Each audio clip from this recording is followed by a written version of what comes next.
Russian lawmakers recently said that BRIC nations are in the process of creating a new payment established on a strategy that does not defend the dollar or the euro. And I was wondering if you could confirm that, if you have talked about this with your BRIC colleagues here at the UN. And it was interesting because this news just came days before South Africa sent senior officials to Russia to quote unquote recalibrate the global order. Can you talk about this recalibration of global order that we hear from Russia so often these days? Thank you. We've been talking about the need to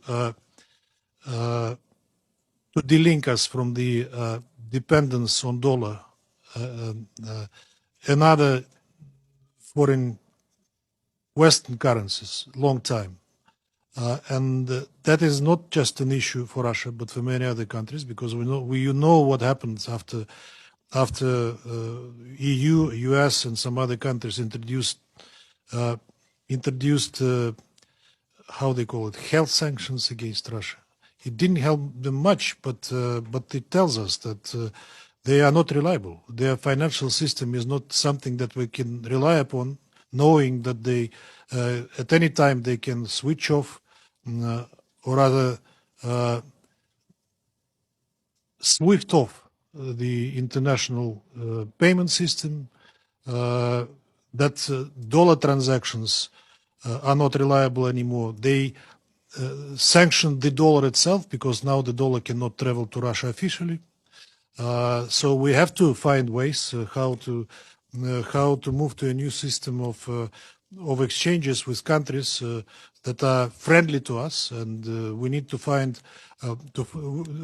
This trend has started not with 22nd of February 2022. We've been speaking that we need to de-dollarize the world economy before it, and we want to involve local currencies, countries' currencies more within the trade with Russia. We do it successfully with China, with other countries. We need to come off that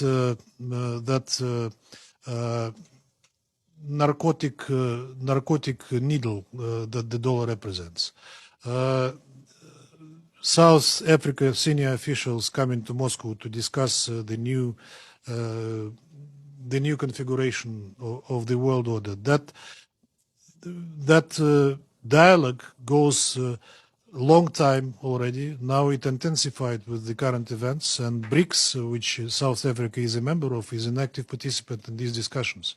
And of course, BRICS countries like China, South Africa, Brazil, India are elements of this new world polycentric order that is emerging.